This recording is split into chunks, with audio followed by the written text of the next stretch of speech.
চিলির দক্ষিণাঞ্চলীয় উপকূলীয় সাগরে একটি বিশাল হাম্পব্যাক তিমি ২৪ বছর বয়সী এক কায়াকারকে গিলে নেয়ার কিছুক্ষণের মধ্যে আবার অক্ষত অবস্থায় মুখ থেকে উগরে দিয়েছে। গেল শনিবার ৮ ফেব্রুয়ারি এ ঘটনা ঘটে। বার্তা সংস্থা রয়টার্সের প্রতিবেদনে বলা হয়েছে, এই ভয়ঙ্কর মুহূর্তটি কায়াকার আদ্রিয়ানের বাবা ক্যামেরায় ধারণ করেছেন। জানা যায়, গত সপ্তাহে চিলির বাসিন্দা আদ্রিয়ান সিমানকাস তার বাবা ডেলের সঙ্গে কায়াকিং করছিলেন। ম্যাগেলান প্রণালীতে নৌকা চালাতে যান তারা। আচমকায় আদ্রিয়ানের কায়াকে হামলা চালায় একটি বিশাল হাম্পব্যাক তিমি। হলুদ রঙের কায়াক শুদ্ধ আদ্রিয়ানকে গিলে ফেলে তিমিটি, কিন্তু কিছুক্ষণের মধ্যেই তিমিটি আবার মুখের বাইরে আদ্রিয়ানকে বের করে দেয়। আদ্রিয়ানের বাবা আগে থেকেই ছেলের কায়াকিংয়ের ভিডিও করছিলেন, এমন সময় ঘটনাটি ঘটে।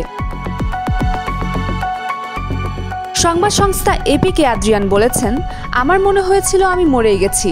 আমাকে তিমিটি গিলে ফেলেছে বলেই মনে হয়েছিল। কিভাবে বেঁচে গেলাম এখনো বুঝতে পারছি না। প্রতিবেদনে বলা হয়েছে, ওই ঘটনার সময় ডেল কয়েক মিটার দূরেই ছিলেন। ঘটনাটি ঘটার সঙ্গে সঙ্গে তিনি চেঁচাতে শুরু করেন, ছেলেকে শান্ত থাকার নির্দেশ দিতে থাকেন। আদ্রিয়ান জানান, তিমির মুখ থেকে বের হওয়ার পর সে সাগরে ভাসতে থাকে। তার মনে হতে থাকে এবার তিমিটি তার বাবাকে আক্রমণ করবে। কোনোভাবেই আর তারা পারে ফিরে যেতে পারবেন না, কিন্তু শেষ পর্যন্ত নির্বিঘ্নেই তারা সৈকতে ফিরে যেতে পারেন।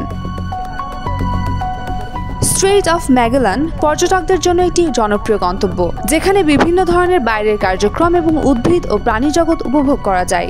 চিলির সরকারি পর্যটন ওয়েবসাইটে ডলফিন এবং হাম্পব্যাক তিমির সঙ্গে কায়াকিং করার মতো কার্যক্রমের বিজ্ঞাপনও দেওয়া হয়।